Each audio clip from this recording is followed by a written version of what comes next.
Regardez, l'entrée est minuscule et c'est pourtant par ici que je vais devoir me faufiler pour découvrir la cave carrière de la Croix qui s'étend sur 700 mètres de galerie. C'est parti! Il faut être svelte pour se faufiler.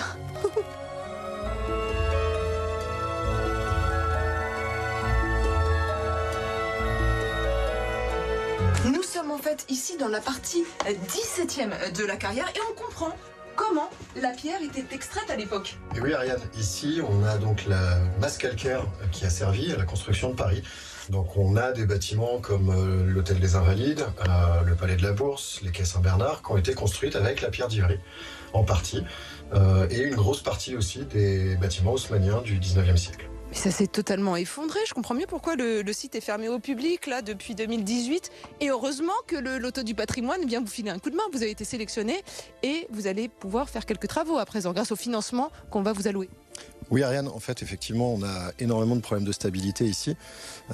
Les travaux sont conséquents puisqu'on a une dizaine de piliers maçonnés à faire et surtout tu as pu voir que l'entrée est très étroite. Donc aujourd'hui, l'objectif, c'est aussi de pouvoir créer un vrai accès à tout public. Même les personnes à mobilité réduite, les enfants, tous les publics. Mais dis-moi, là, c'est pas consolidé encore. Je suis pas très rassurée, tu me fais faire la visite, t'as pas le droit. Non, t'inquiète pas, il n'y a pas de vrai risque. Aujourd'hui, c'est plus de la prévention et de la mise en sécurité pour pouvoir créer cet espace recevant du public et créer un espace muséographique adapté. Mais combien ça va coûter de faire tous ces travaux-là de restauration ? On a à peu près un budget de 500 000 € qui est prévu. Heureusement, on a la région quand même qui nous aide beaucoup puisqu'on a une enveloppe de 100 000 € qui est prévue en participation et le reste, ça va être une partie des municipalités mais aussi beaucoup le loto du patrimoine. Tout ce qu'on sait, c'est que depuis 2018 que le loto du patrimoine existe, on a 70% des sites qui ont été financés tout ou partie. Donc c'est quand même un bon espoir. Waouh, mais ça s'ouvre tout d'un coup là, c'est fou cette différence d'espace. Quelle est l'histoire de ces carrières finalement ?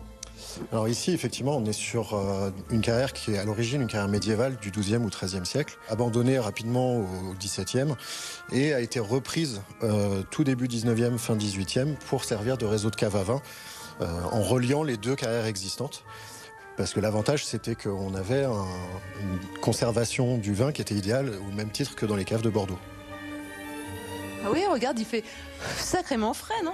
Il fait à peu près 13 degrés toute l'année et on a beaucoup d'humidité, donc c'est des conditions qui sont optimales pour la conservation du vin. Et donc du coup, voilà, ce projet a abouti très rapidement puisque dès 1815, il est mis en service. Et là, on met plus du vin à stocker ici pour le faire bien vieillir ? Non, il a été entièrement bu. Ah, c'est toi bien, on va aller vérifier quand même. Et donc là, Ariane, à partir d'ici, on va devoir s'équiper. Donc je te donne un casque avec une lampe, puisqu'à partir de maintenant, on va arriver dans la partie où il n'y a plus d'éclairage électrique. Et ça fait partie justement des projets d'aménagement avec le loto du patrimoine. Et c'est là, on fait un peu de spéléo, c'est parti. Oh là là, quelle aventure, on se croirait dans un Indiana Jones là presque. Quasiment, oui.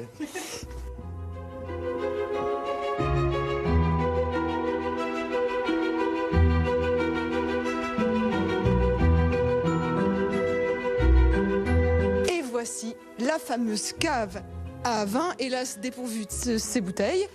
Ouais, oui, forcément, ça a été arrêté d'activité autour de 1850. Donc aujourd'hui, il reste uniquement le lieu, le contenu a disparu. Mais au niveau architecture, c'est quand même assez bluffant, intéressant, non ? Ouais, c'est vraiment typique des caves à vin, c'est-à-dire qu'on a des ventilations au-dessus qui permettent la circulation d'air pour éviter que les tonneaux en bois pourrissent trop vite. Et on a une ouverture qui à l'origine était fermée par une grille et les locataires qui venaient stocker leur vin ici pour alimenter les guinguettes parisiennes avaient leur propre clé. Mais quel est l'avantage de stocker en dehors de Paris son vin, ses aliments ? C'est une bonne question. En fait, effectivement, l'avantage principal, c'est que pour rentrer dans Paris à cette époque-là, il fallait payer une taxe sur le vin qui était l'octroi. Et le fait de stocker en dehors de Paris, on pouvait venir directement par la Seine avec les tonneaux, les décharger, les stocker dans la carrière.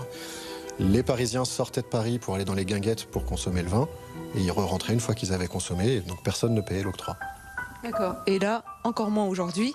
Je peux pas m'empêcher là de vouloir m'engouffrer dans ces galeries, c'est très attirant. Il n'y aurait pas des mythes, des légendes autour de ces carrières, peut-être quelque chose de magique, non ? Ou un monstre ? Non, heureusement, et il n'y a rien qui fait peur ici à part l'obscurité. Tiens, encore une nouvelle pièce. Mais qu'est-ce que c'est que ce puits ? À quoi ça sert ? Faut jeter une pièce et faire un vœu, non ? Non, pas du tout, Ariane. En fait, ici, c'est un silo à grains qui fait 60 mètres cubes. L'objectif, c'était de pouvoir stocker du blé et de la farine pour les Parisiens. On est sur une période, on est à peu près en 1820, où on a traversé plusieurs famines, des révolutions. Et donc, on cherche à tout prix des moyens de stocker et de conserver les denrées alimentaires. L'objectif, c'était d'en faire une centaine comme ça, pour pouvoir alimenter tout Paris pendant 1 an. Mais c'est quoi là, ce gros filament? Me dis pas que c'est des racines? Si, Ariane, c'est les racines des arbres qui sont en surface. On a 15 mètres de recouvrement jusqu'à la surface, mais effectivement, les acacias qui sont en haut viennent chercher l'eau et donc les racines arrivent à transpercer la roche sur toute cette profondeur-là. Mais ça risque pas d'envahir la carrière entière?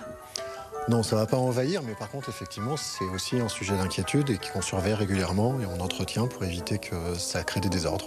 Et au-dessus de notre tête, qu'est-ce qu'il y a? Il y a plein de choses. Il y a une partie, c'est des espaces verts. Il y a une partie, c'est le talus. Et puis il y a une petite partie où effectivement, c'est des pavillons ou l'office HLM. Donc tout a été déjà consolidé sur cette partie-là. Ce qui reste à consolider, c'est principalement la galerie d'accès et la partie sous les espaces verts. Oh, alors là, c'est vraiment le clou du spectacle. Mais quelle est cette curieuse coupole si haute? Ouais, c'est une coupole qui fait 15 mètres de hauteur à peu près, 8 mètres de diamètre, qui a été maçonnée intégralement au moment de la création des caves et qui participait à tout le système de ventilation pour éviter que les tonneaux de vin pourrissent. Il y a eu une occupation allemande aussi ici, non? Oui, tout à fait. Ici, ça a été un site qui a été réquisitionné par l'armée allemande pendant la Deuxième Guerre mondiale pour stocker de l'huile moteur et des munitions. Et donc, c'est pour ça qu'aujourd'hui, on ne voit plus la surface. Le site a été dallé complètement par des dalles de béton armées autour de 1944. Mais c'est curieux, ça, on dirait une croix de Lorraine. Ouais, c'est une croix de Lorraine, effectivement. Ici, pendant la Deuxième Guerre mondiale, on a eu donc l'occupation allemande qui est venue, qui avait réquisitionné une partie du site.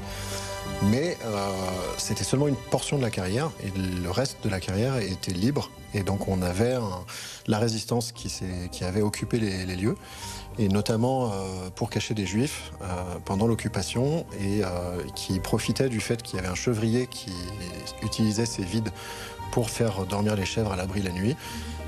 Et il cachait effectivement des personnes dans l'étable. À l'arrêt de l'activité cave à vin, ici, ça a été utilisé pour cultiver du champignon de Paris et aussi stocker des tonneaux de bière par un brasseur. Alexis!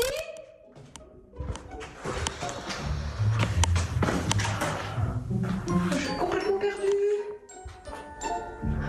Là, je commence à avoir peur. J'ai plus rien sur le micro, j'ai que ma caméra là. Et ma lumière. Au secours! Alexis! Ah! Mais tu m'as fait une peur! T'es sérieux, quoi? Tu me laisses pas comme ça dans un tunnel? Mais non, t'inquiète pas. Tu as tous les fossiles qui sont présents. Et donc on a ce qu'on appelle le grignard, qui est une roche qui est de assez mauvaise qualité à cet endroit-là particulier, qui va servir principalement à faire du remplissage dans les maçonneries, etc. Mais c'est intéressant parce qu'on voit vraiment toutes les coquilles qui composent le calcaire qui a construit Paris. Ce site quand même est fantastique, hein. À chaque fois, je regarde à gauche, à droite, au-dessus, en dessous. C'est un théâtre magnifique pour, j'imagine, des films, des concerts, je ne sais pas. On a plusieurs films qui ont été tournés ici et le dernier en date, c'est notamment le Comte de Monte Cristo. Mais non. Avec Pierre Ninet, tout à fait. Ouais. Ici, là, juste dans cette coupole, par exemple. On est à l'emplacement exact du trésor des Templiers. Wow.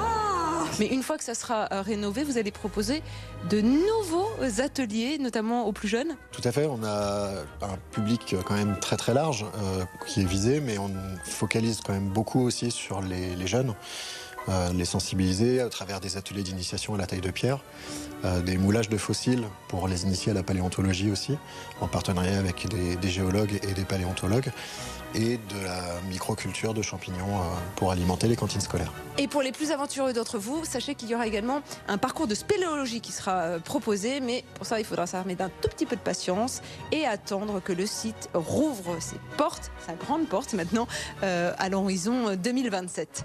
Bye bye.